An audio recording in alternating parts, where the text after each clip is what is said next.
Welcome to Daily Wisdom, Walking the Path with the Buddha, a podcast shared by David Roylance. This podcast is dedicated to guiding you to completely eliminate the discontent mind and the suffering it causes by attaining enlightenment. Learn and practice the teachings of Gotama Buddha that will guide you to fully attain a peaceful, calm, serene, and content mind with joy. To support this podcast, visit patreon.com/support Buddha or visit buddhadailywisdom.com, where you will discover a full range of courses, retreats, and online learning resources to assist you on the path to enlightenment.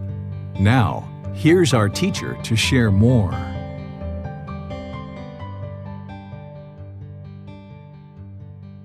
Sawadee Kap. Hello and welcome to Daily Wisdom, Walking the Path with the Buddha. Today we're going to be exploring Buddhist chanting to help you develop your chanting practice that will help ease the mind into meditation and get more benefit out of your meditation sessions. So I would like to welcome you to our live stream and our online interactive classes where on Sunday, Wednesday, and Saturday we teach right here online. Whether you're watching this on Facebook, YouTube, or one of the other venues that we live stream to, you'll be able to ask questions as we go in our class today. So we have our moderator James and also Max helping us. So as you have questions, feel free to type those into the comment section of Facebook, YouTube, or in the Zoom virtual classroom. And those of you in the Zoom virtual classroom, you're welcome to raise your hand electronically and get any help or ask any follow-up questions that you might have as we get going in our class today. So thank you for joining. Welcome. Glad that you're here and would be interested to learn the teachings of Gotama Buddha through learning some chanting. So as we get started today, let's just first talk about the benefits of chanting and how chanting can benefit you. Chanting is a practice that I do prior to meditation and also at the end of meditation. When Gotama Buddha shared his teachings about going into meditation, he talked about setting up mindfulness in front of you. And from my experience, chanting is something that can help set up mindfulness in front of you. What mindfulness is awareness of mind. Having the awareness of mind or attentiveness of mind, alertness of mind, because in this practice of progressing towards enlightenment, one of the primary steps on the Eightfold Path, the path to enlightenment, is awareness of mind or right mindfulness. So entering meditation, it's important to have awareness of mind because you're going to be actively training the mind during meditation. And in order to do that, it's very helpful to set up mindfulness in front of you. So in chanting, it helps to bring awareness or alertness of mind. It also helps you develop concentration or memory, because in order to actually develop a chanting practice, you need to have a certain amount of memory as you learn the chants day by day and concentrate on remembering them and actually doing the chants prior to meditation and at the end of meditation. You also need awareness of breath entering into meditation, because the primary form of meditation that Gotama Buddha taught is breathing mindfulness meditation. We focus on the breath in order to cut the thoughts or let go of the thoughts and train the mind to reside in the present moment. And in doing so, it's helpful that you have this awareness of the breath as you enter into meditation. So in chanting, you need to have a certain awareness of the breath in order to actually chant, because there's pauses in between the actual verses of the chanting where you need to be taking in breaths, and at the end of each phrase you need to be taking in a nice deep breath, which helps you to start becoming aware of the breath to ultimately get better results once you're actually meditating. The chanting also helps to kind of slow the mind or relax the mind and kind of ease it into meditation. Because if you just tried to kind of plop down and do meditation, which you've probably done in the past, you'll get a certain amount of benefit out of that. But to actually ease the mind down into meditation with some chanting, it kind of puts this buffer between whatever you're doing in normal life in your meditation. It kind of helps to relax the mind and kind of ease it into meditation, and then also ease it out of meditation on the backside. So ultimately, it will help you to get more benefit out of the meditation itself, because if you were just to plop down with a real active, busy mind into meditation, it would take you quite a while perhaps to actually gain control of the mind and kind of slow it down and actually get the benefits out of meditation. Whereas if you put this chanting in between your decision to meditate and your actual meditation, you can actually kind of ease the mind and kind of relax it into meditation. When you're early in your meditation practice, or even as you get going for several months or years, you might have challenges to observe the benefits in your actual meditation practice. You should be able to see that the mind's gradually becoming more peaceful, calm, serene, and content with joy, but the mind oftentimes becomes very busy, or you might feel that the mind is busy, or because this change is so gradual over time, you might actually have trouble kind of observing this at different times. So what chanting really does is it kind of gives you that audible indication that your practice is improving. And it can be very motivating and encouraging, because when you first start chanting, of course, you're just starting, so you're not going to be an expert in this. And when you chant, it's going to not sound as good as it will when you've been chanting for 3 months or 6 months. So as you chant each day before your meditation and after your meditation, you will hear the chants getting better and better and better. And this provides you some encouragement and motivation to continue your practice of meditation. And this audible sound of your chanting will help you to observe the improvements in your practice. One of the other things that chanting does is it helps to cultivate this respect or gratitude toward the elders, because these chants in all of the teachings of Gotama Buddha have been passed down for 2,500 years, from the lifetime of the Buddha until today. And it's been one person after another, after another, after another, who have preserved these teachings, shared them, and passed them down from one person to the next.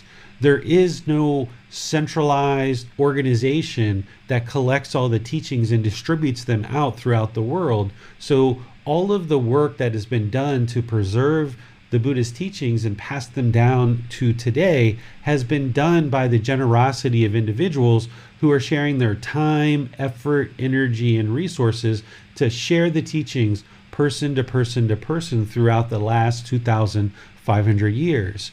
So there's a certain amount of gratitude and respect that I have for all of these people whom I don't know their names. I never will know their names. I will never meet these people because they're long in the past.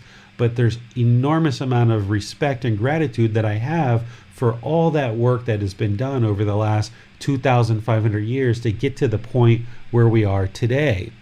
And in order to attain enlightenment and continue to progress on this path, there's various mental qualities that need to be cultivated in the mind. Respect and gratitude for all people is part of those qualities that we need to cultivate in the mind. Oftentimes we're taught in Western culture to only respect people if they've earned our respect. Well, this doesn't really lead to an enlightened mind, because in order to determine if someone's earned your respect, it means that you have to judge that person in order to see if they've earned your respect. And if you're judging somebody, then you're not going to experience enlightenment. And if you're not respecting people from the beginning and just respect all beings, that means if you're not respecting people, then perhaps you're disrespecting people. So if we're disrespecting people and we're judging people as well, then you're not going to experience enlightenment. So one of the things that this practice of chanting can do is it can cultivate this respect and gratitude in the mind towards these elders, these people that you've never met or you'll never know. And then that can help translate into helping you to have gratitude and respect for all beings currently in this life now that you're currently living. And this can be very beneficial for your path to training the mind to the enlightened mental state. And one of the things I always is important for me to share as part of teaching chanting is to ensure that you know that there is no magical, mystical benefits associated with chanting. There's all these various chants in the world that have been shared over the years, and there is no magical, mystical benefit with these chants. For example, you wouldn't be able to say a chant to extend your life, or you wouldn't be able to say a chant that's going to make you more wealthy, or say a chant that is going to lead to enlightenment by itself. You can't say a chant that's going to immediately eliminate unwholesome karma, for example, and kind of burn this up or eliminate it from your life. That's not what chanting has been used for throughout the years in this tradition of Theravada Buddhist teachings. Essentially, what chanting has been used for is memorization of the teachings. The teachings that we have, the most complete and largest collection of these teachings, are in the Pali canon, or the Pali text. This is the largest collection of teachings that we have access to. And for many centuries now, people have remembered these teachings in the Pali language and have used chanting as a way of remembering those teachings and passing them down from person to person to person. So reciting chants has no inherent mystical, magical benefits that's going to poof and instantly create any kind of beneficial result for you. So chanting isn't in order to pray, for example. If you've been used to praying in certain traditions, chanting is not praying and asking for some beneficial result from some higher power. Essentially what it is the practice in order to train the mind to accomplish the things that we just talked about, like developing awareness of mind, concentration, memory, developing awareness of the breath to help slow the mind down, relax it, and ease it into meditation. It can help provide you this audible indication to motivate and encourage your practice while you're developing this respect and gratitude for the elders and people in the past that have passed these teachings down from one person to the next. So as you're chanting, in your learning chanting, keep in mind that you're not creating any beneficial outcome from some higher power or some third entity. This practice of the path to enlightenment is all about learning teachings to practice those teachings, which train the mind and allow you to independently observe the truth in the teachings to gain wisdom. And this wisdom then helps the mind to function through this newfound wisdom of these natural laws of existence that you can independently verify with the guidance of teachers.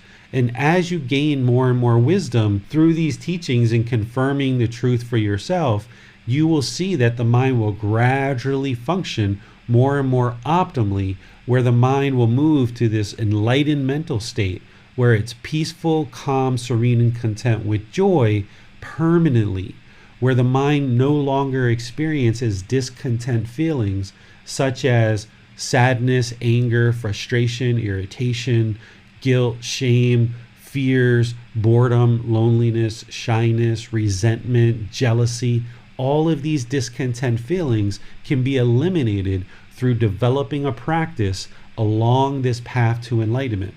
So in this group learning program, we use this book, Developing a Life Practice, the path that leads to Nibbana. Nibbana is just the Pali way to refer to enlightenment.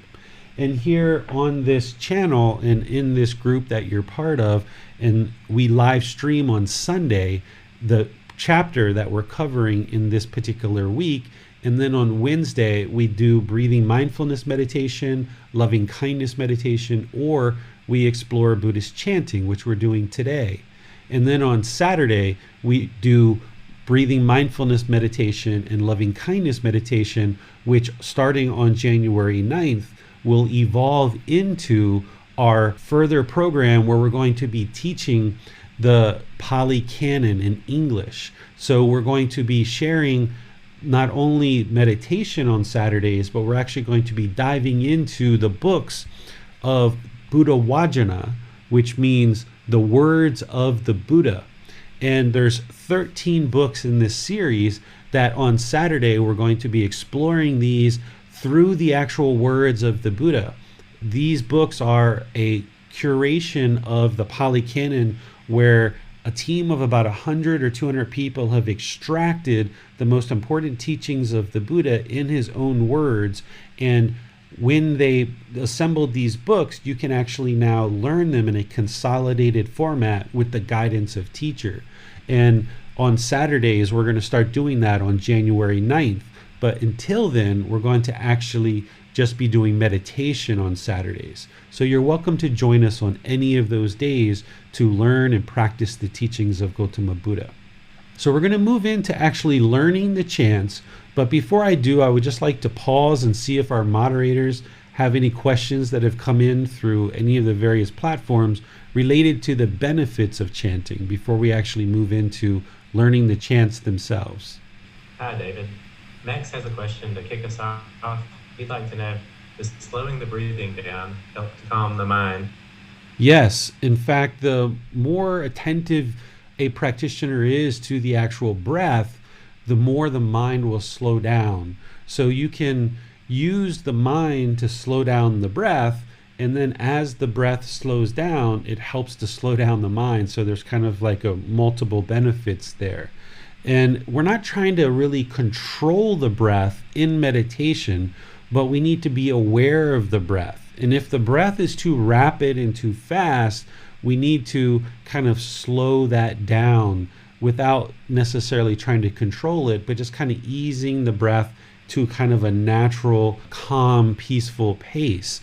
And when you're chanting, you're actually observing that breath and kind of slowing the breath down, because while you're chanting, if you exhale too quickly, then you're going to be out of breath before you get to the end of the phrase or to a point where you can actually take in a breath.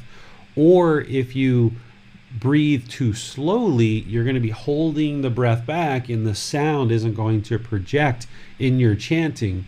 So what you'll learn through chanting, and anybody who has ever done any singing knows this, that singing and chanting and these things are all about breath control and kind of being aware of the breath and ensuring that your breath is such that you have enough air in the body in order to execute the chant. So this chanting practice is a big part of that, is becoming aware of the breath so that you can actually move into the chanting, and then ultimately that awareness of breath is going to help slow down the mind and ease the mind into meditation and get more benefit out of the meditation itself. That's the only question we have at this time. Okay, so moving to the very first chant that I would like to share with you. This is a common chant that you will see throughout the Theravada tradition. This Theravada tradition is known as the tradition of teachings that is interested in maintaining the teachings as close to what the Buddha actually taught during his lifetime as possible. And there's various places where the Theravada tradition is taught throughout the world. At this point, the Theravada teachings and Theravada temples are spread all throughout the world. But the vast majority of the teachings and kind of like the host of these teachings are in places like Sri Lanka, Myanmar, Laos, Cambodia, Thailand, southern Vietnam. These are places where practitioners and the populations of people in those areas are practicing these teachings the most. You'll see the most temples and the most resources, the most ordained practitioners, the most household practitioners in those regions of the world.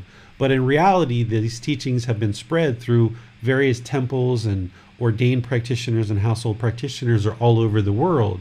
So by you learning these Pali chants in the Pali language, not only will you be able to learn and actually chant in our community that we have here online and here in Chiang Mai, but you will also be able to plug into any Theravada location that's a meditation center or a temple or a vihara, anywhere that people are practicing the Theravada teachings. They will be chanting in this same Pali language.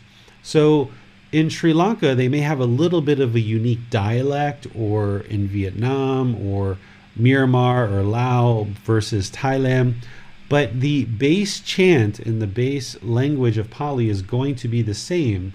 And it's often that various practitioners, either ordained or household practitioners, will come together from these various regions of the world, and having never met each other ever, they can actually sit down in a temple and actually chant these together.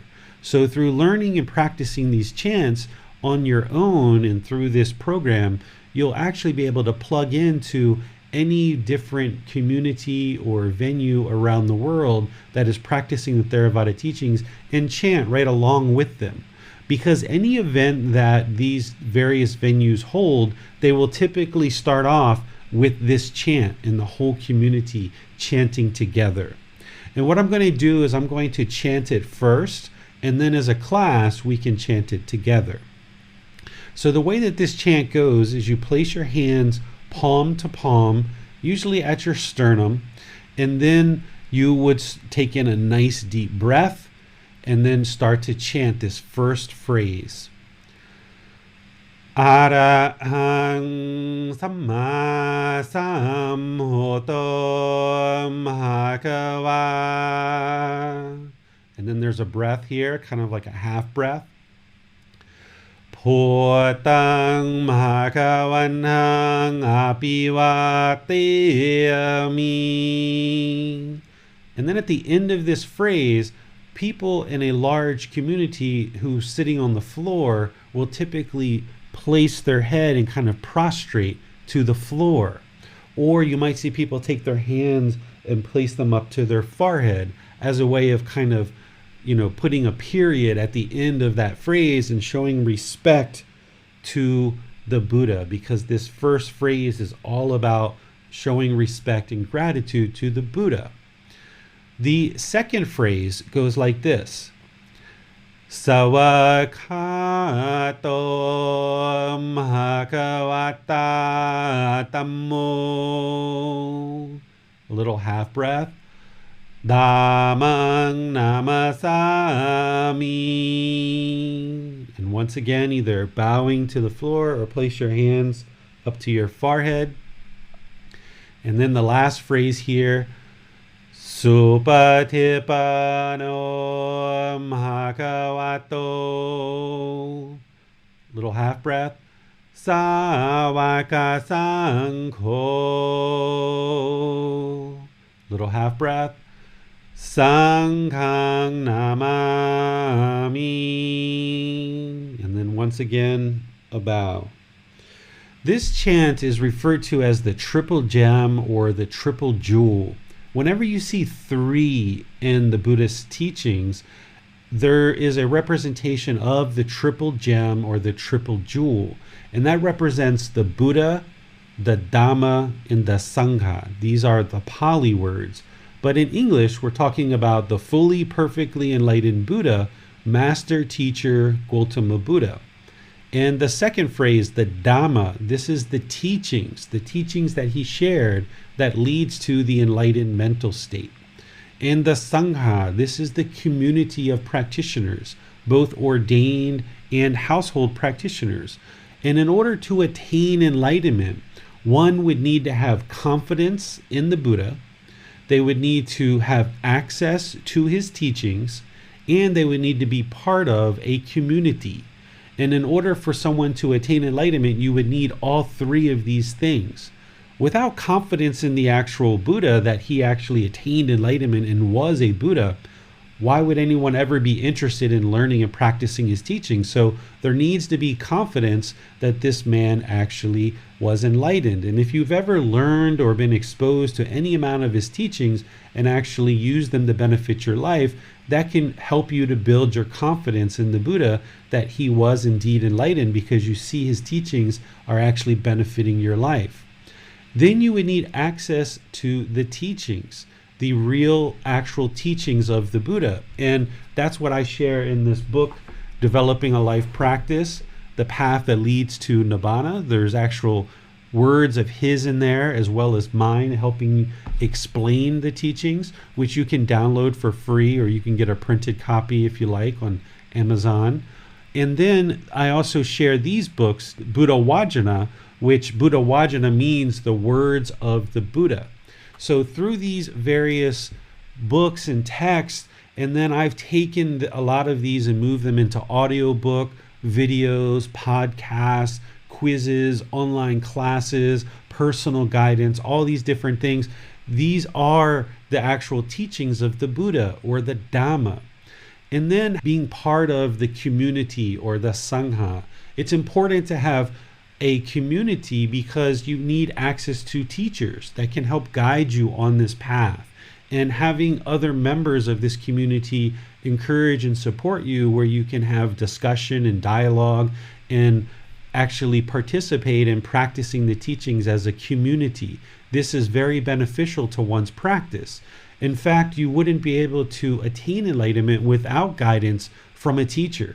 Nowadays, there's all too often that people are kind of off trying to dig through books or just watch a YouTube video or take in a little bit of content from the internet here and there, and they're trying to kind of piece together their understanding of what they think the Buddha actually taught. While this may have been what got you started, you wouldn't actually be able to attain enlightenment that way. The only person that can attain enlightenment on their own without the guidance of a teacher would be an actual Buddha. That's one of the things that actually makes a Buddha, which is they're self-awakened, meaning they only attain enlightenment through their own pursuit without any guidance from any teachers. They then share the teachings with others during their lifetime and lead countless other people to enlightenment. And then upon their death, those teachings that they self-discovered in their self-awakening and that they shared with people throughout their lifetime are then left behind with others in a condition that can continue to create enlightenment and lead people to enlightenment after the Buddha's death. The last Buddha currently known to the world existed over 2,500 years ago. And as far as the entire world understands, there has not been a Buddha since then. So in order to attain enlightenment and progress on this path, you're going to need a teacher to help provide guidance for you. And that's where the Sangha or the community comes in to help provide you that guidance and support that you need. So it's very important that you have confidence in the Buddha, that you have access to his teachings, and that you're part of the community of practitioners, which will help to inform your practice and guide you on this path to enlightenment. The actual teachings themselves are independently verifiable. There is no belief in these teachings. So the role of the teacher is to share the teachings with you in a way that you can then go off and practice them and independently confirm the truth for yourself and gain wisdom as part of this path. And this is essentially the same thing that you've done with everything in your life, whether it was learning the ABCs or learning to read or learning to write or learning how to play tennis or football or anything that you've ever experienced in your life. You've essentially had some teachers guiding you along the way, and then the more and more proficient you became with those teachings, you were able to go off and actually do these things by yourself, like reading, writing, playing football, playing tennis, or whatever it is that you've actually learned throughout your life. So these teachings to attain enlightenment are just the same. You need guidance and teachers to help you along this path. Otherwise, you would have no ability to actually understand the teachings and ask questions, because you can't ask questions to a book, or you can't ask questions to a website or a YouTube video. You need to seek guidance in the community of practitioners. So this first chant is a way to show respect and gratitude towards these three things: the Buddha, the teachings, and the community that is supporting you and encouraging you along this path. So I would like to invite you to chant this together as a class, where I will say this chant 3 times so that we can go through this 3 different times and help build your proficiency in actually saying this chant. And if this is the first time you've ever done these chants, it's going to feel a little bit awkward. It might feel a little bit weird. You might kind of stumble through some of the pronunciations a little bit, but that's okay. That's all part of learning, and it makes it fun and enjoyable. And each time you do it, you'll get better and better and better at these chants. So let's come together as a class.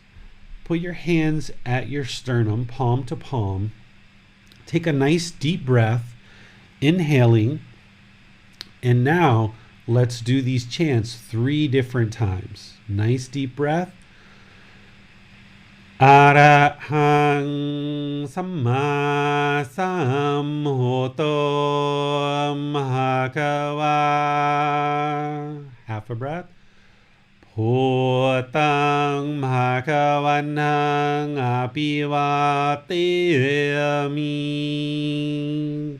Nice bow with the breath. Sawakato Bhagavata Tammo. Half a breath. Dhammang Namasami. Bow with the breath. Supatipano Bhagavato. Half a breath. Savaka Sangho. Breath. Sanghang Namami. Bow with the breath. Now I won't cue the breath the next 2 ways, the next 2 times through. Arahang Samma Sambuddho Bhagava. Bhutang Bhagavanang Apivateyami. Sawakato Bhagavata Tammo. Dhammang Namasami.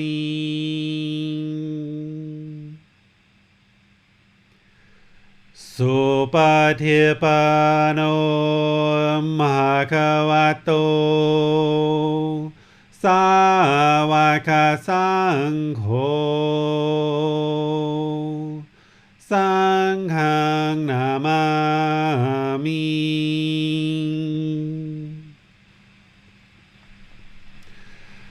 Arahang Samma Sambuddho Bhagava. Bhutang Bhagavanang Apivateyami.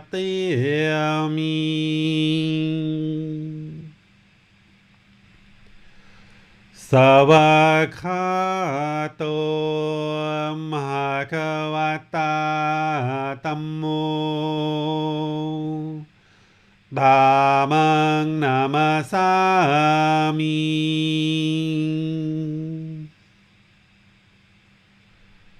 Supatipano Bhagavato. Savaka Sangho. Sanghang Namami. Okay, so this is the triple gem, and it's really helpful, I think, to understand the English translations here, because it puts some more intention behind the actual chant so that you know what you're actually saying in this Pali language. That first phrase, the arahang, this translation is, the perfectly enlightened one is worthy and rightly self-awakened. I bow down before the awakened, perfectly enlightened one. So this is essentially declaring that Gotama Buddha is an actual Buddha. Referring to him as the perfectly enlightened one is worthy and self-awakened. And it's important to note that this particular chant isn't something that he taught and required people to actually chant and actually bow down to him. From everything that I understand, I'm pretty sure that this chant came after his death as a way of honoring and respecting him. It's not something that shows up in the actual Pali canon itself, so I'm only can think that this came after his death.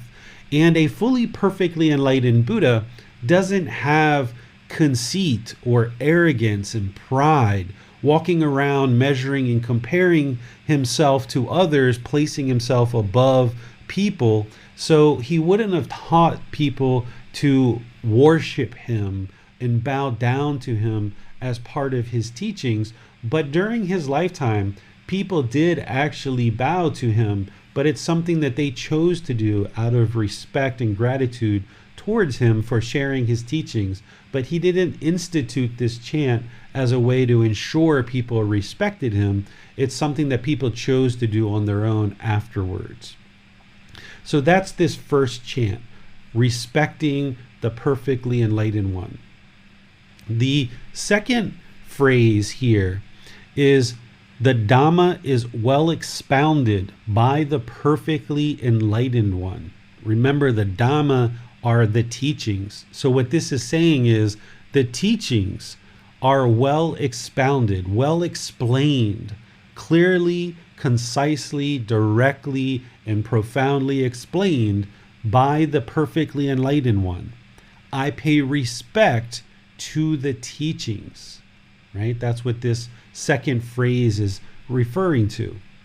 And then the third phrase is the Sangha, or the community of practitioners, both ordained and household practitioners, of the perfectly enlightened one. So essentially, the students of the perfectly enlightened one, disciples, have practiced well.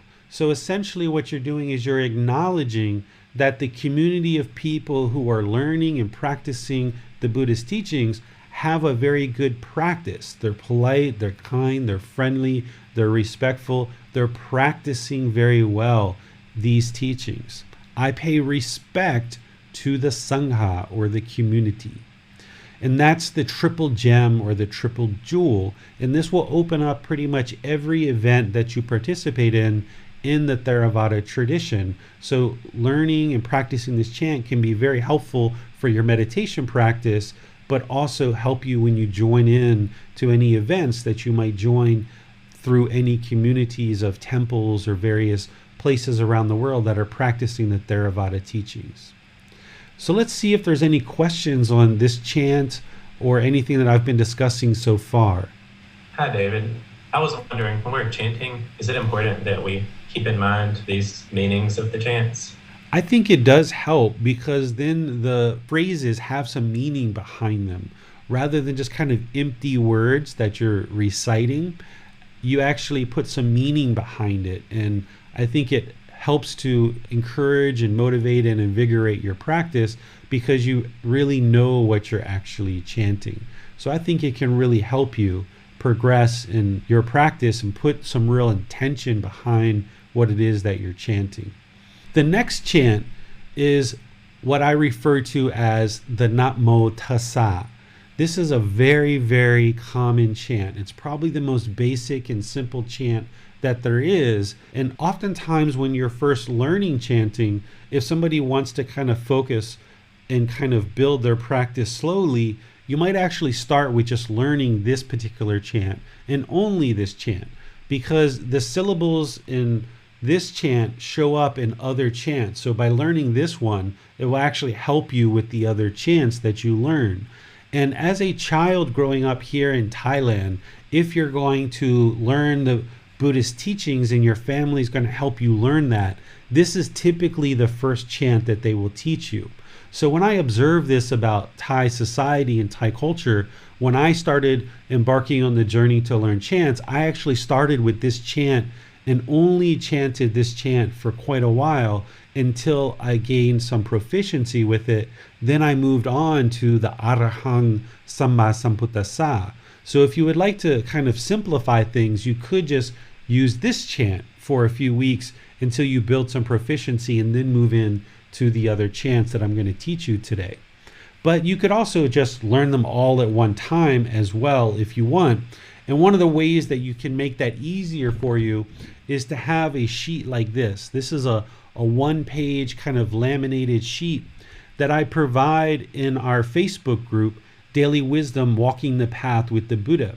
If you go to the files menu of that Facebook group, you will see this one page that you can actually print out front and back and maybe laminate it and keep it next to your meditation area, so that as you go into meditation and you come out of meditation, you can actually reference this one page and then help you and guide you in your practice. And if you don't download that and use that, in the book Developing a Life Practice, The Path That Leads to Nibbana, these chants are in chapter 11. So if you go into chapter 11, you'll see these same chants in there. And if you're watching this video, you're also welcome to screenshot this as well and take screenshots, since I'm displaying the chants on the screen. This second chant is respect for the Buddha. It's all about showing respect for the Buddha. And once again, this is a chant that, as far as I know, came after his death. The way that this chant goes is you say the same verse 3 times. So it would be with your palms together at your sternum, and it would sound like this.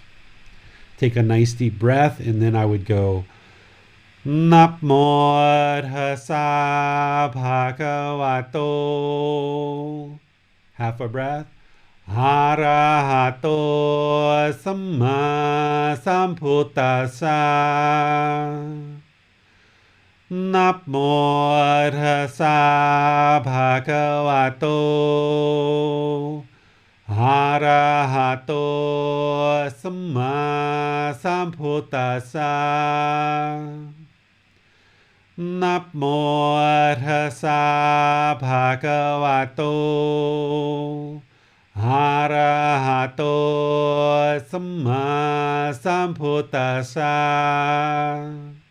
So there, notice there's no bow at the end of each one of these, and there's that half a breath right in the middle of the verse in order for you to kind of ensure that you have enough air to kind of complete the whole phrase. And there's some people that might just take one big breath and actually chant all the way through. But when you're a part of a community, whoever the leader is of that community, the people who are coming to learn at that center will typically adopt chanting very similar to the leader of that venue. So what I noticed is pretty much all the venues that I've ever been to, they will actually pause at that midpoint, and people will kind of take a half a breath at that point. So I would like to invite you to chant this together as a class, and it's 3 verses, and we'll do it 3 times. So essentially we'll do this 9 times.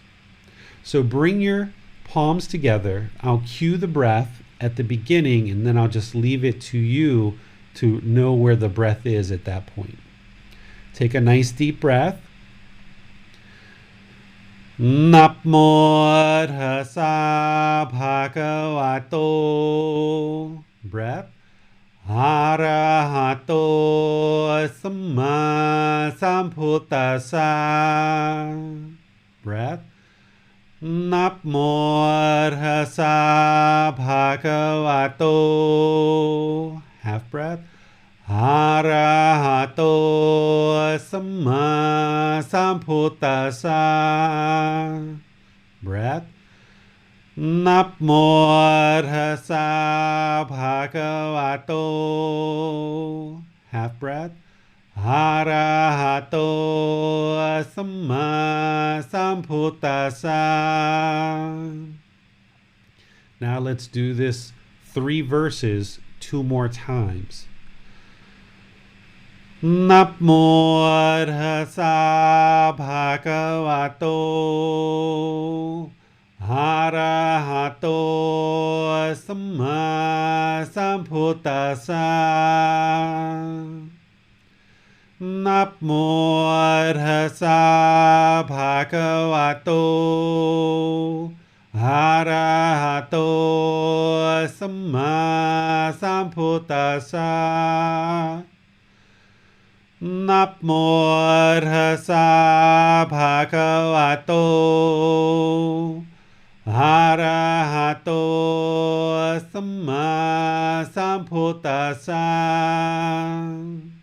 Now we'll do another 3 verses.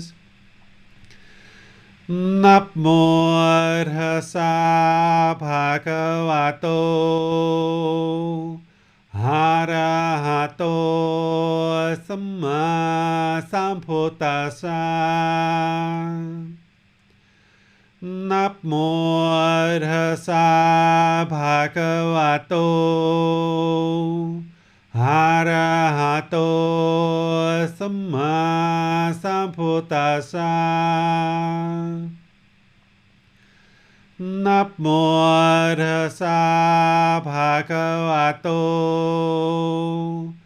อะระหะโตสัมมาสัมพุทธัสสะ Okay, so that's the Namo Tassa. And the English translation here is respect to the perfectly enlightened one, the worthy one, the rightly self-awakened one. Right? Once again, just reaffirming respect and gratitude to the Buddha for his work of 45 years of sharing these teachings into the world and ensuring that there's actually people in place that could pass these down for many, many generations and experience this enlightened mental state. This last chant that I will teach you is what I refer to as the Iti Piso. This one is, I feel, a little bit more intermediate level chant, that it has a lot more syllables that are needed in order to kind of put this chant together. It took me quite a while to learn this one and actually do it proficiently in my practice, but if you apply dedication and commitment to learning, you can actually ramp this practice up pretty readily and actually develop this quite well that will help you in your meditation practice.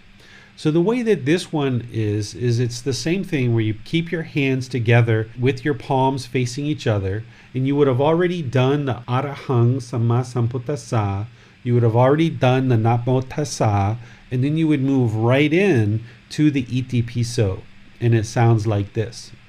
Iti Piso Mahakava.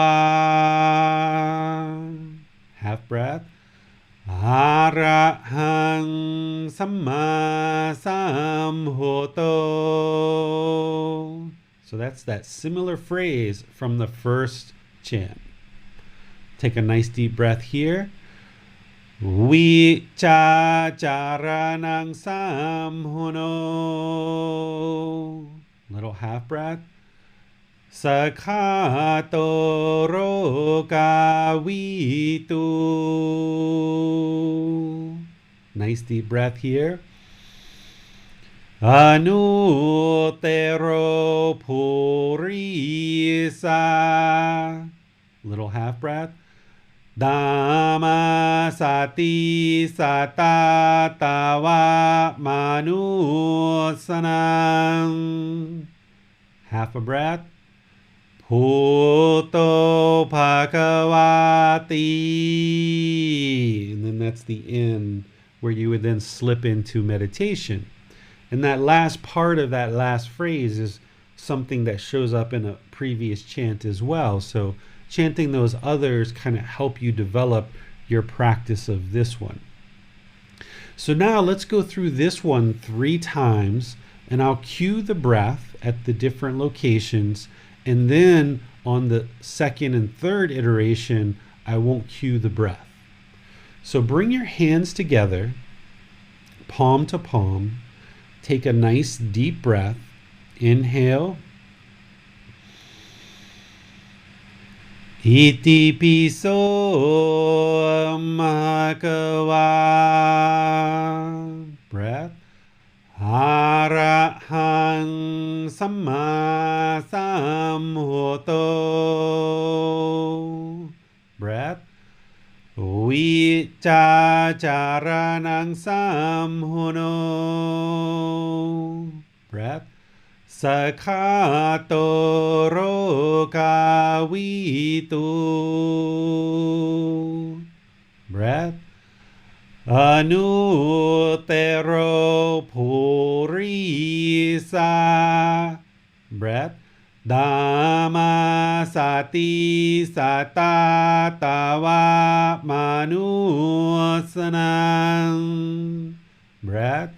Bhuto bhagavati. Okay, now let's do 2 more iterations without the breath being cued. Take a deep breath here. Iti piso bhagava. Arahang samma sambuddho. Vichacharanang samhuno. Sakhato rokavitu.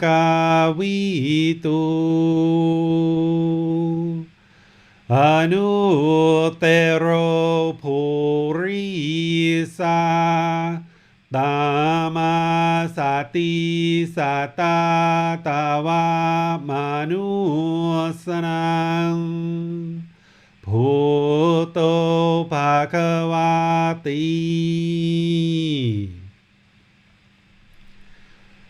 Iti piso bhagava.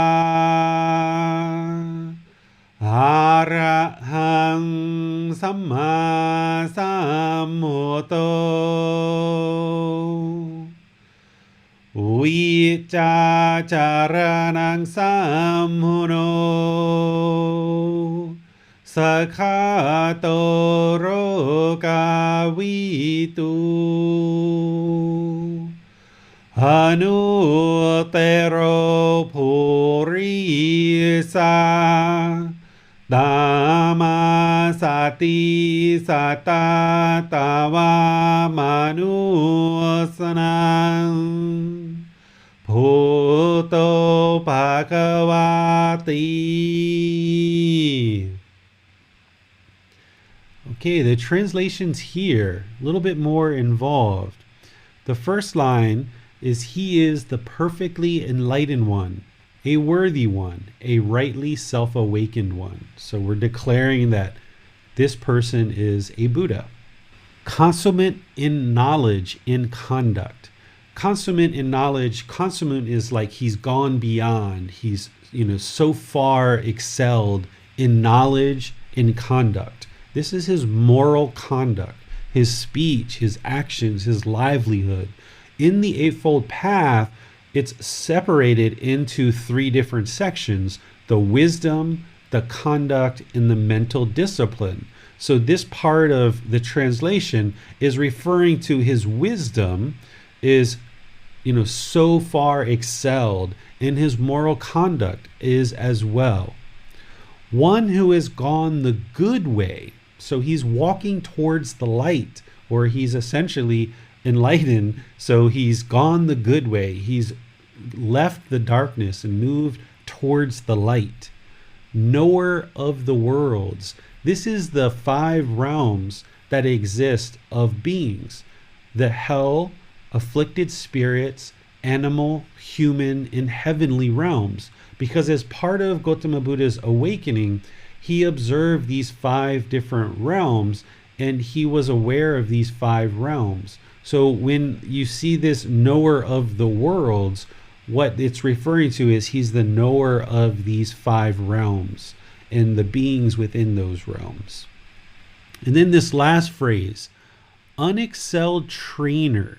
So a Buddha is someone who's training human beings to essentially become more human. Because in the unenlightened mind, the unenlightened mind functions very much like an animal. And the path to enlightenment is essentially evolving beyond our animal consciousness into becoming more and more human.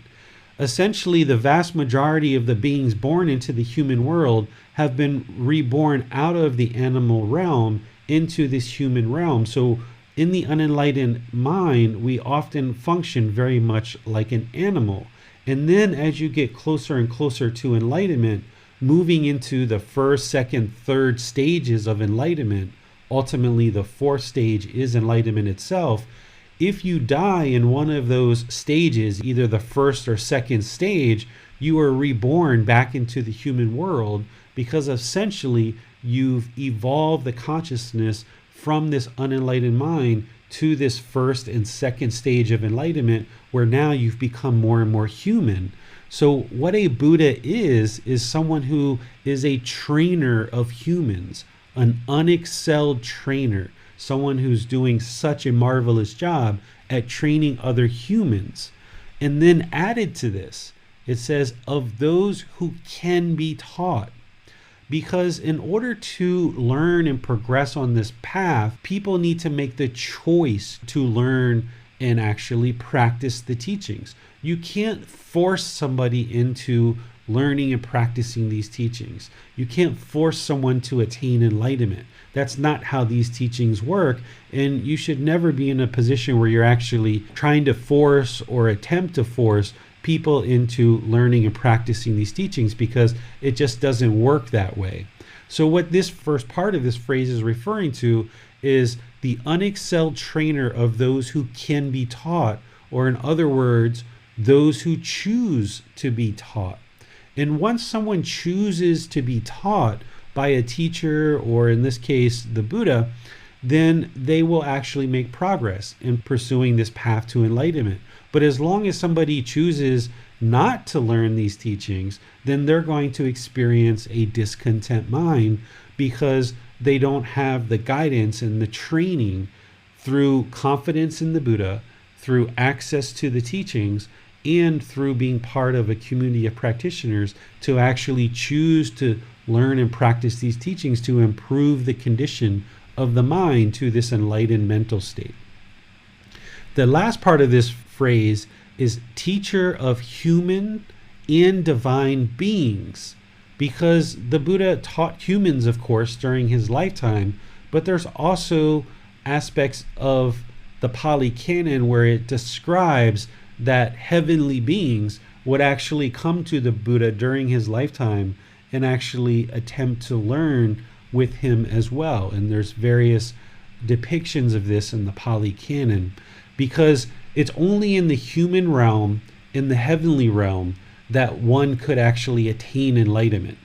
In the lower realms, which are hell, afflicted spirits, and animal realm, the conditions of the consciousness and the conditions of those realms aren't conducive of one attaining enlightenment and being able to evolve their practice to an enlightened mind. It's only in the human realm and the heavenly realm that beings can actually attain enlightenment. In the human realm, we experience all three feelings: painful feelings, pleasant feelings, and feelings that are neither painful nor pleasant. These are like sadness, anger, frustration, annoyance, guilt, shame, fear, happiness, excitement, elation, boredom, loneliness, resentment, jealousy, all of these, shyness, things like that. These feelings are experienced in the human realm, and we have the ability to cultivate the consciousness. So because we experience these three feelings, and life is somewhat uncomfortable for us, and some people might even say miserable, we actually have a lot of motivation in the human world and the ability to cultivate our consciousness to attain enlightenment.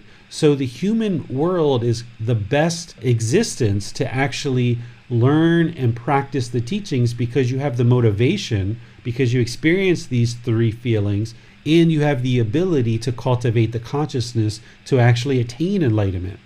In the heavenly realm, so these divine beings, they only experience pleasant feelings.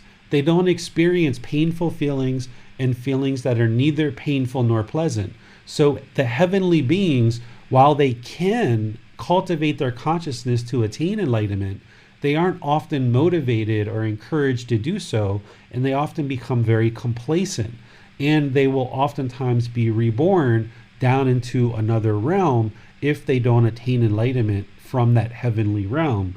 So while heaven sounds wonderful, it's actually not a desirable rebirth, because there's no guarantee that you're actually going to attain enlightenment in the heavenly realm, and you're still existing. You're still in the cycle of rebirth. You haven't extinguished all the various problems in the mind to eliminate the cycle of rebirth. You're still existing. So you need to actually attain enlightenment in that heavenly realm, or else you're going to be reborn back into another realm, and the cycle continues. But the Buddha himself is the teacher of humans and divine beings.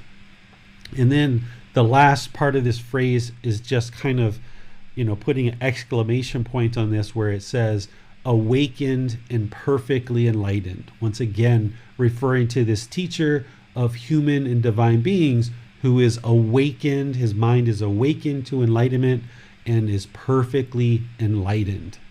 And that's what this particular chant refers to. So I would like to just pause here and see what questions you guys have about anything we discussed today, or anything else that's coming up in your chanting practice, your meditation practice, or in learning and practicing any of these teachings of the Buddha along this path to enlightenment. Hi, David. Max would like to know, what would be the cause for someone choosing to be taught? Everybody has their own reasons, right? Different people have different reasons. And, if somebody is feeling and experiencing discontentedness and they become aware of these teachings, that might be a reason why they choose to do it.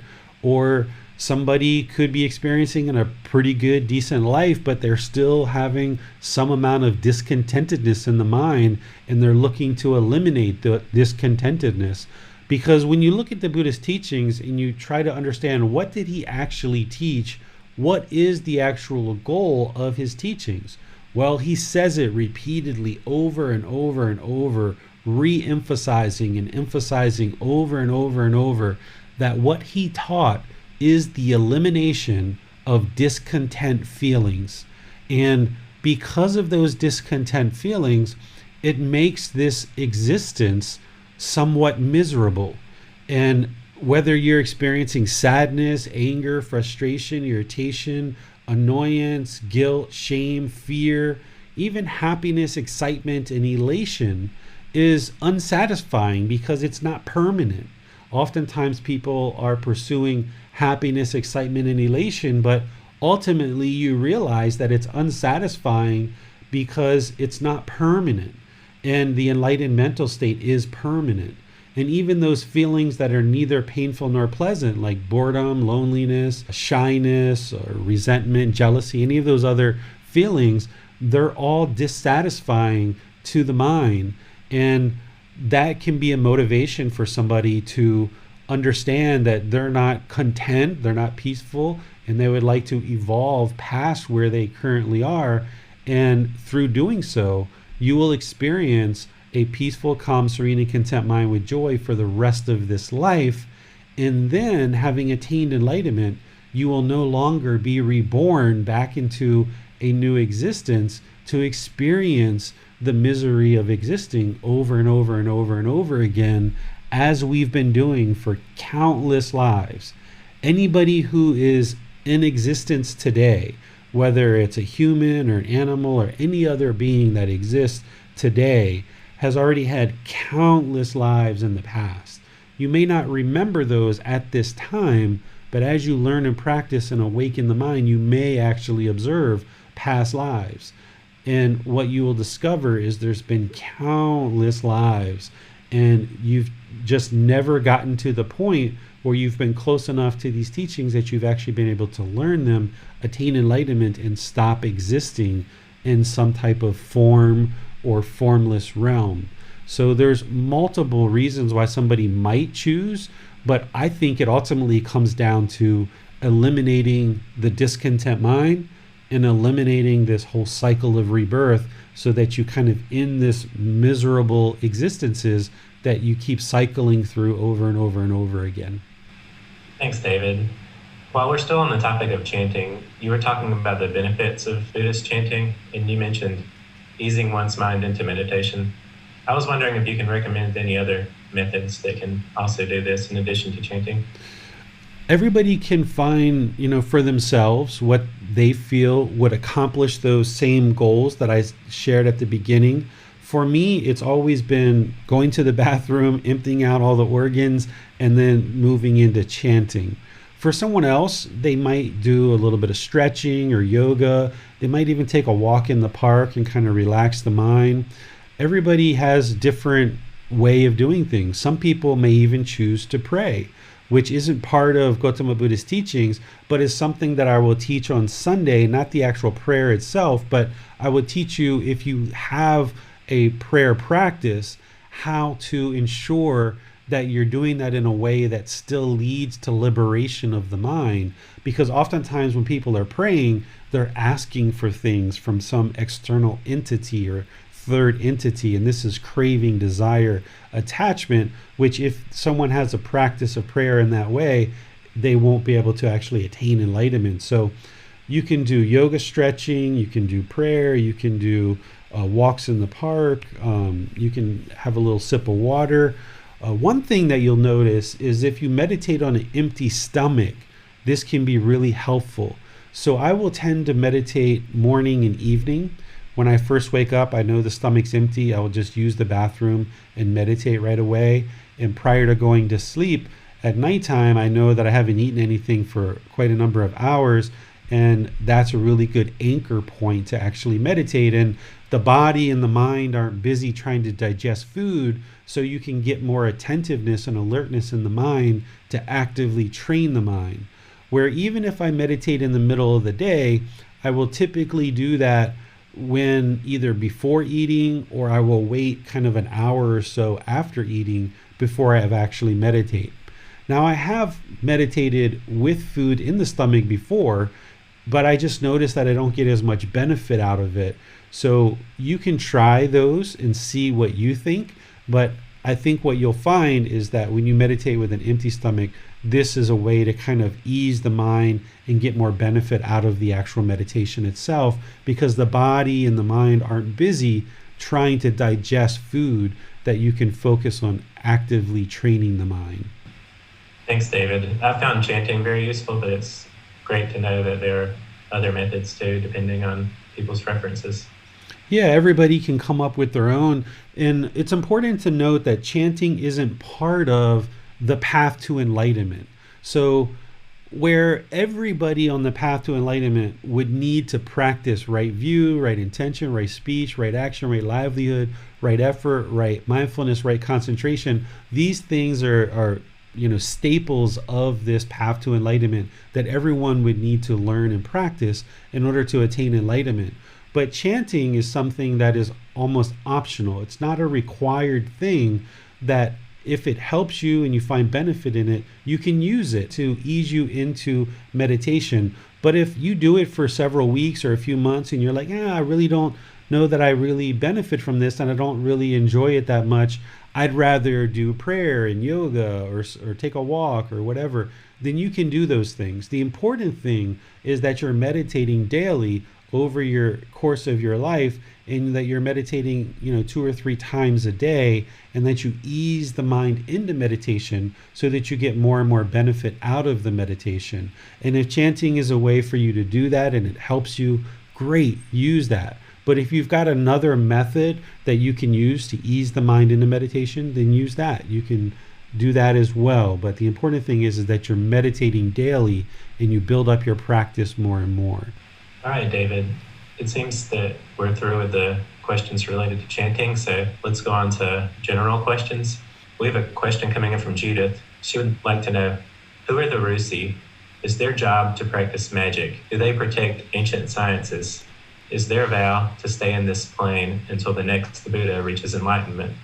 So in Thai tradition, we call Lucy, or the way that you'll hear it pronounced kind of in India is Rishi or Risi. And essentially the way that the Thais look at the Lusi are these are kind of like medicine people who are involved in traditional medicine. And they are practitioners of Buddhist teachings, but they also have this knowledge of traditional kind of herbal medicine.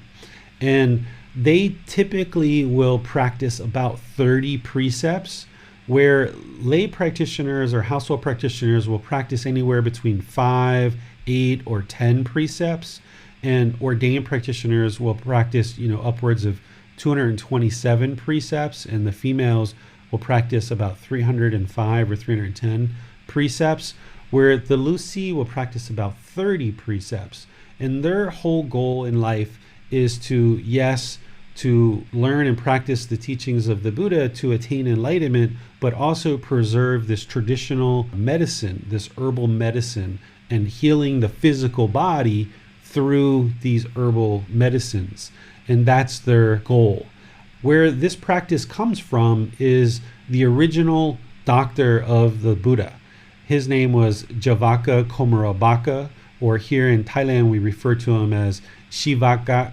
He was the original doctor of the Buddha, and there's stories of him treating the Buddha for a medical condition during the Buddha's lifetime. And anybody who's learning traditional medicine since that time here in Thailand, they kind of trace their lineage back to this historical figure of Javaka Komarabaka as being kind of the founder of traditional medicine. And they will honor and respect him as the founder of their tradition. So these Lucy are these kind of medicine people who are preserving these medical practices based on traditional herbal medicines. And they do dive into kind of psychic abilities and mystical, magical things. So they're not really ordained and kind of in this real discipline of this path to enlightenment. They kind of dive into some of these special abilities that kind of arise as part of awakening the mind, where as the mind awakens, there's the potential that you might develop omniscience, where you can actually know something's going to happen before it actually happens.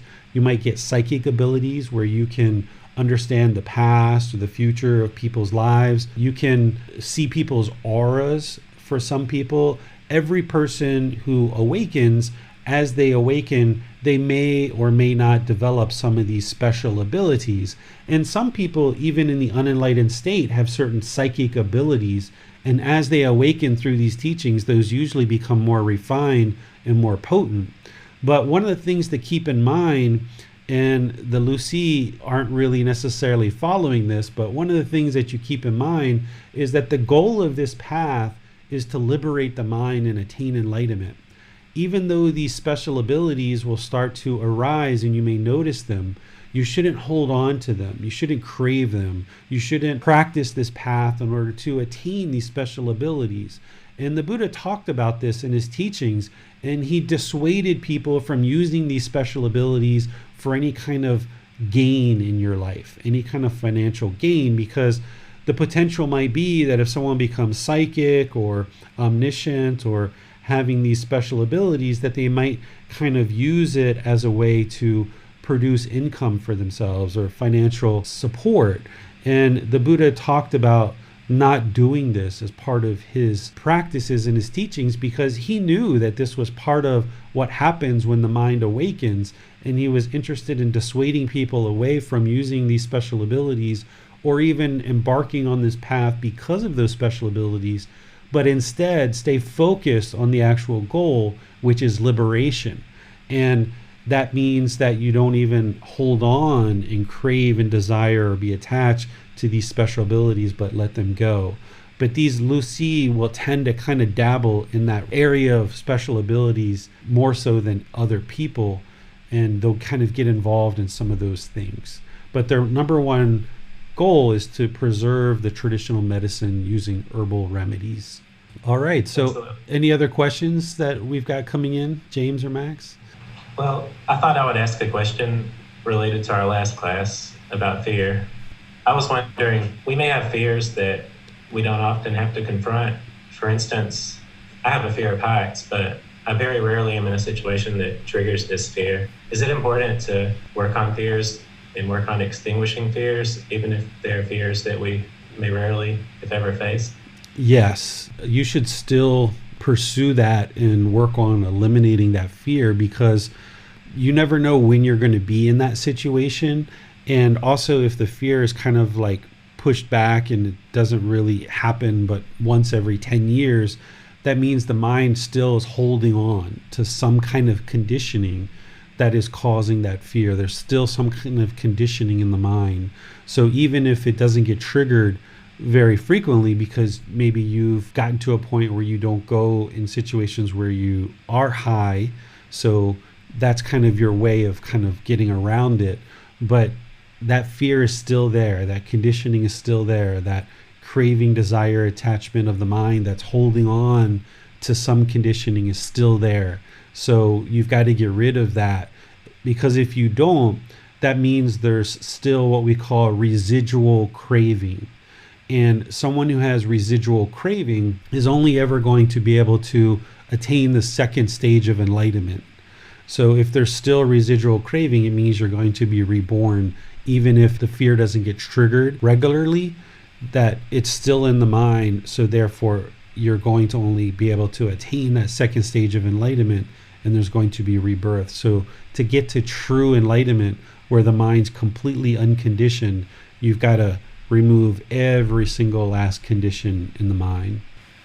Thanks, David. I'll definitely have that to work on going forward. Yeah, that was one for me too.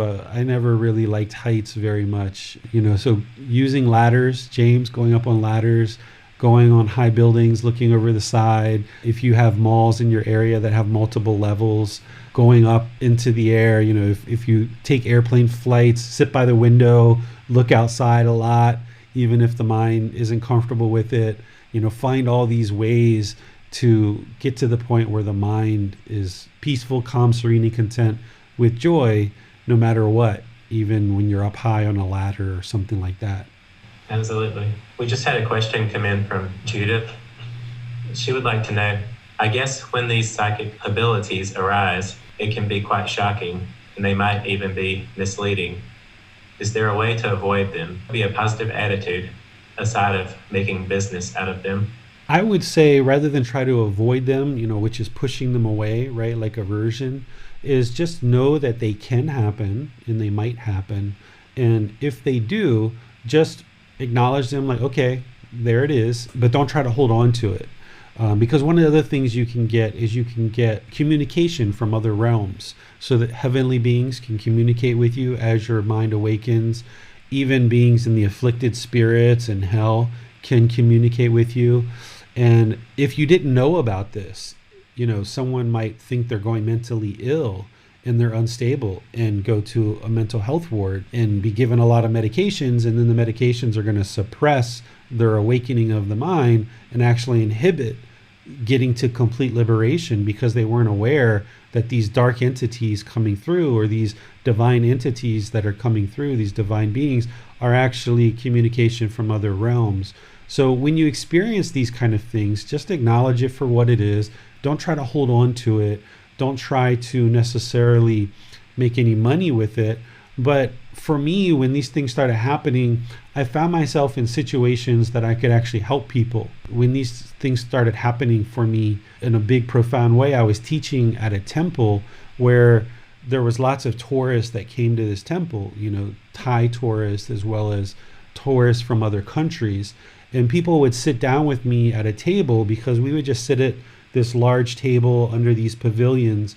And as tourists came into this large temple, they could come get help to learn the teachings of the Buddha. And people would sit down with me, and I would know about their life, and I would know about people that have died in their life. And I would start talking to them about this. And I would do it in a very polite and kind way. So like if somebody sat down, I would know, like, okay, there's some being communicating with me. And I would ask them, do you have somebody who's passed away in your life? And one particular situation, this girl said, yeah, my dad has died. And I said, if you were able to talk to this person, would you be interested to talk to them? And she said, yeah, I would be. So then I started explaining, what I was experiencing and what this being was interested in sharing with her. But she was open to it because I didn't want to startle her. And what I noticed is it actually helped her tremendously, because her dad died, I want to say when she was maybe 1 or 2 years old, and she never had a relationship with her dad, and she never understood why he died. In fact, nobody in her entire family understood why he died. They just woke up one day and he was dead. He was like 33 years old when he died. And I was able to tell her why he died, and I was able to explain to her that he was with her and what he was interested in seeing her do. And he was thanking her for taking care of her mom, because this girl takes really good care of her mom. But I also knew, without her telling me, that she felt this void in her life, that she wasn't able to take care of her dad. And one of the things that her dad said to her in this conversation was that when you take care of your mom, it's the same as taking care of your dad. And through having this little dialogue with her, it was only like a 10 or 15 minute chat about her dad, I could see it really relieved a lot of stress and pressure from her. And we talked for many hours that day about the Buddhist teachings, but just that small portion was about her dad. And then I saw her a couple subsequent days after that she had some more questions about things as well, the Buddhist teachings. So I found that these special abilities can be helpful for your own practice in terms of confirming these various realms, and you'll know that they actually exist, but they also help you to help others. And I wasn't interested in any kind of financial gain from this person, but just interested to help her. And I helped some other people as well. Over the course of what I experienced, maybe 10 to 15 different beings kind of came to me and kind of at the opportune time to share something with somebody. But I wasn't interested in holding on to any of these special abilities and just let them go. But today, there's still a certain amount of omniscience that is kind of stuck around, not because I'm interested in it, not because I want it, but it's just there. And a certain amount of being able to read other people's minds. Rather than kind of sit here and try to read somebody's mind, there's often times where I'll be talking to people and I'll be able to, as I'm talking, I'll just start talking and they're like, wow, you're explaining exactly what's in my mind right now. Like, how did you do that? And I don't even realize that I'm doing it. It just happens. And that's, I think, the best way to approach these things is that don't try to show off, don't try to be prideful, don't try to be arrogant or egotistical, don't try to make money from them. In fact, this right now is the only time that I've ever talked this extensively about these things. I don't talk about them to people because it's not important to talk to people about them other than to kind of make people aware that they do happen. So that's some background from me, that they do happen.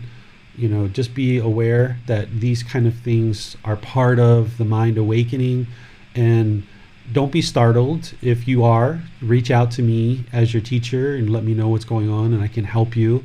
The more that you learn and practice the teachings to include meditation, the mind will become more and more stable, so that these things, as they do happen, they won't startle you, and you'll just be aware of what they are and see them for what they are. And then because there's the moral and ethical conduct there, you won't use them for financial gain. But if you're ever in a situation where you can help somebody through what you've developed as these special abilities, then you can help people. Because in that situation with that girl, if her mind, and it was before talking to her, her mind had this, craving, desire, attachment to understand her dad, to know her dad. She never got to know him from 1 year old when he died. If she would have never encountered somebody that could share what I shared with her, she would have never been able to attain enlightenment. And I don't know where she is in her journey today, but that craving, desire, attachment she had to know her dad, to know what he died from, and all the people in her family who were really interested to know what he died from, they would have never been able to attain enlightenment as long as their mind had that craving, desire, attachment. So by coming in contact with somebody that could share that with them, it helped relieve that craving, desire, attachment. And that's where I talk in previous classes where I say there's two ways to eliminate a craving, desire, attachment. One is to actually actively eliminate it and work to eliminate it from the mind, but the other one is to fulfill it. And this is a perfect example of fulfilling that craving, that she had this craving to know her dad, know why he died, as well as other people in her family. And by them now knowing that, that's been fulfilled, and they can move on with the rest of the journey. So you may be in a position where you can help people at some point. And as your mind awakens, these other beings tend to tap into you because you're easily accessible and open to that, because your mind is awakened. Where when you're in the darkness, and if you were using drugs and you were cussing and you were hateful and hostile and aggressive with people, these other beings, they can't really access you, and you're not open to it anyway. So as your mind awakens and you're closer and closer to the light, so to speak, these beings are very easily able to access you, and you can just see it for what it is, which is, okay, the mind's awakening. And then don't allow any ego, pride, honor, or gain associated with that to happen. Max has a follow-up on this topic. He would like to know, is omniscience different from intuition? I think it's fairly similar. I think what we call intuition is really omniscience, where we might feel that we have a certain intuition that something's going to happen, and that it actually happens. Or we have a certain feeling that we should do something or shouldn't do something. That is what I would call omniscience, where something's going to happen before it actually happens. I would consider them essentially the same things. We now have a question coming in anonymously. This person would like to know, if your family is not into Dhamma, don't force them, right? Because in my family, only am I into Dhamma, and I want them to know too that they're not into it, so it's hard to convince them. I don't know what to do. Do you have any opinion? Yeah, so I suggest that you don't try to actively convince them. You wanting to convince them to learn and practice the teachings is your craving, desire, attachment. This is your mental longing with a strong eagerness. And you've got to remain unattached to what other people do. So if you have this, or you do, it sounds like, have this craving, desire, attachment, this mental longing with a strong eagerness, so you've got to eliminate that. It doesn't mean that you don't try to help people and you're not interested in helping people, but you've got to eliminate that longing with a strong eagerness where you want it so badly for these other people to learn and practice the teachings. So you've got to let that go. Otherwise, you aren't going to be able to progress, and you're going to be inhibited from actually attaining enlightenment as long as you have this craving, desire, attachment, this mental longing with a strong eagerness for other people to learn and practice the Dhamma. You're not going to be able to attain enlightenment. So what you can do, because you have loving kindness, which is active goodwill towards all beings without judgment, and you have compassion, where you have concern for others' misfortune, you can make it available for people to learn, but you're not pushing them or forcing them to do so. So some of the things that I usually recommend to people is like getting, a book like this of the Buddhist teachings and just having it around in the various space. So if you're living with your parents, for example, and they've have no interest in learning the teachings, and you know that very clearly, then all you need to do is have a couple of these books printed out and around the house, and you never know someday when they might pick up those books. But you can't push them. You can't ask them, Mom, did you read the book? Did you read the book? You really need to read the book. Why aren't you meditating? You need to be meditating.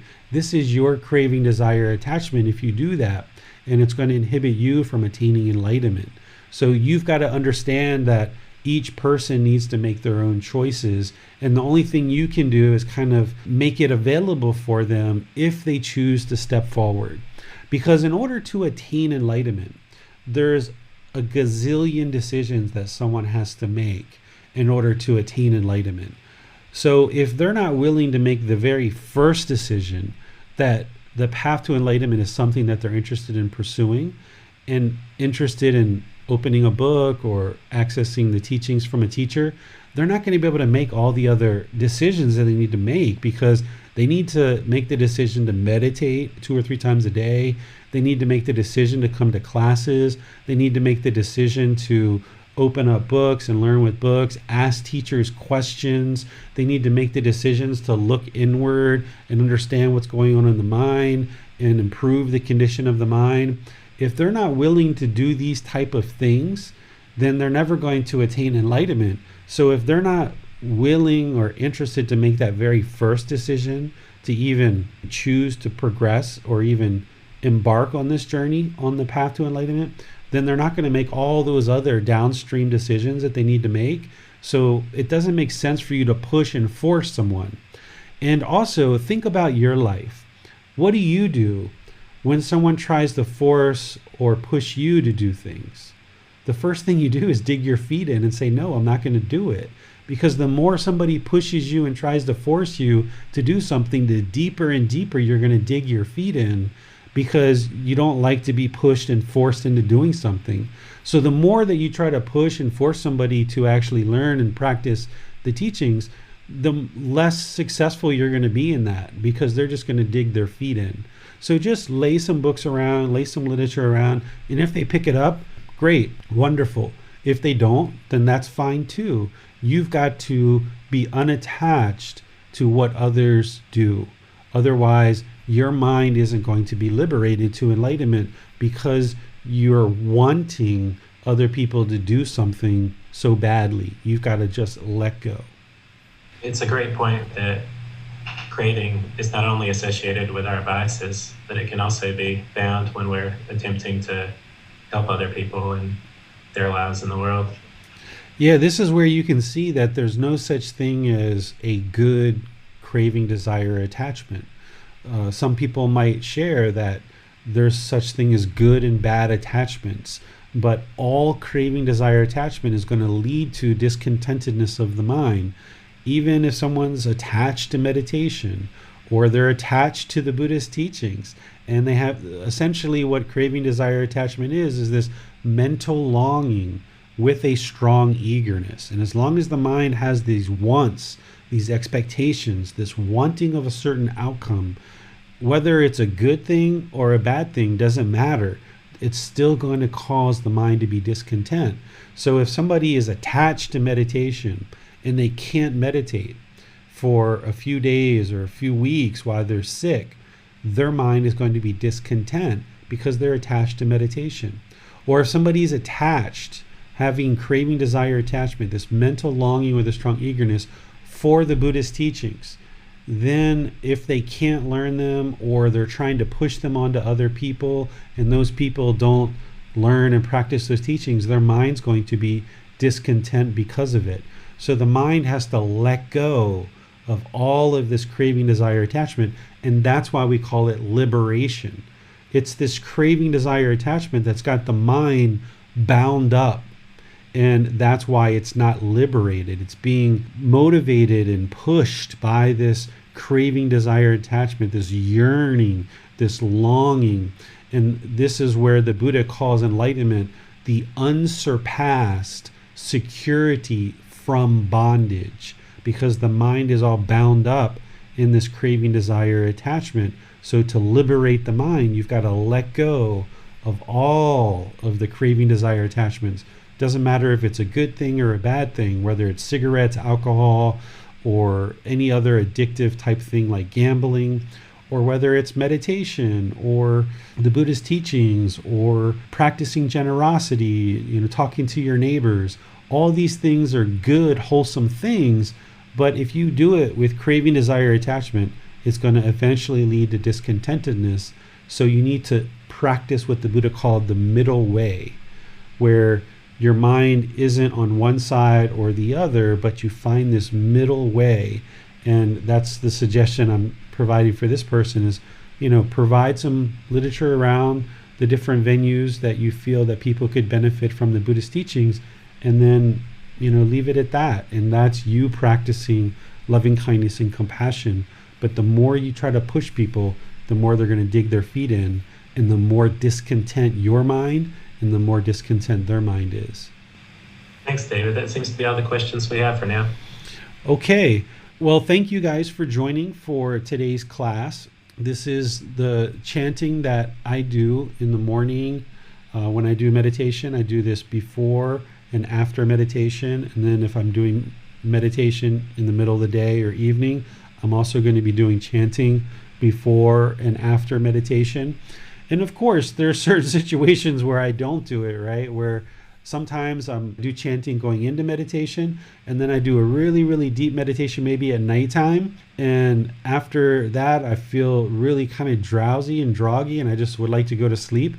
And I just go to sleep. I don't chant afterwards. So this isn't about permanence where you have to do chanting every single day, and you have to do it this way, and you have to do it that way. You have to repeat these chants 10 times a day, or else you're never going to get enlightened. That's not what chanting is about. Chanting is a tool that has been used for memorizing the teachings and passing them down for many generations. But if you do it, then you'll notice the benefits that we talked about at the beginning of class, and it can be an added benefit to your practice of meditation, where it will help ease the mind down into meditation and help ease it out when you choose to use it. So try it, practice it, try it many, many, many, many times before you choose that, okay, this is something that's really benefiting me and I'm going to maintain it as part of my practice, or this is something that I don't really think is benefiting me and I'm going to let it go and I'm not going to actually practice it. And that's fine for you to do, but be sure you practice it many, many times before you get to that decision and you decide that that's what you're going to actually do, because you're interested in seeing the truth for yourself. Don't believe any teacher about what we say is good for your practice. Learn from your teacher and then go off and actually experience whether this benefits you or not. And if it does, you use it and you incorporate it into your practice. And if it doesn't, then you let it go. But in order to do that, you've got to try this many, many times before you determine whether it's something that you're not going to make part of your practice. So on Saturday at 9 o'clock, we're going to be doing breathing mindfulness meditation and loving kindness meditation. That's 9 o'clock Thai time. So whatever time that is for you, you can look and you can join for breathing mindfulness meditation and loving kindness meditation on Saturday at 9 p.m. Thai time. And then on Sunday, we're going to be in chapter 19, which is God's creative action. You have free will. And this is a chapter that you can read, or you can listen to the audiobook before class and or after class. But on Sunday at 9 o'clock Thai time, I'll be talking through helping you understand how you can learn and practice these teachings to liberate the mind and attain enlightenment, either with a relationship and understanding of God or without one. Because one of the biggest myths as part of the Buddhist teachings is some people will say that Gotama Buddha denied the existence of God. This is so untrue. If you read his teachings and you dive into the Pali canon, he discusses God. So he does discuss God, and he explains some things there that I will share with you, but also I will share with you from my own practice, from my experiences of how you can either maintain a relationship with God or not and still move towards liberation of the mind. Because depending on what you've learned in other traditions about this entity of God, you may have picked up some conditioning that's going to inhibit you from attaining enlightenment if you continue to believe those things. So I'm going to share some truth and wisdom with you that you can independently confirm and verify on your own, that you will see that it will help you to improve the condition of the mind through learning and practicing what I share with you as part of chapter 19 on Sunday. And then next Wednesday at this exact same time, we will be doing breathing mindfulness meditation. So you're welcome to join us for either Saturday, Sunday, or Wednesday at 9 p.m. Thai time. So have a really wonderful rest of your day. enjoy continuing to learn and develop your Buddhist chanting practice. But what's most important in terms of what we've been talking about today is be sure you're meditating. Whether you ease into that with Buddhist chanting or something else, be sure you're meditating at least once, twice, or 3 times a day using breathing mindfulness meditation as I've taught, and then slowly over time add in loving kindness meditation. And I'll teach you more of that in a future class. So have a wonderful day, and we'll see you next time. Sawadee ka. Thank you for listening to this podcast. To provide support for this podcast, visit patreon.com/support Buddha. To access more teachings, visit buddhadailywisdom.com. There, you will discover a full range of courses, retreats, and online resources to assist you on the path to enlightenment. Remember to establish a daily, consistent meditation practice, along with learning and practicing these teachings. A well-developed meditation practice is the foundation in which to train the mind to attain enlightenment.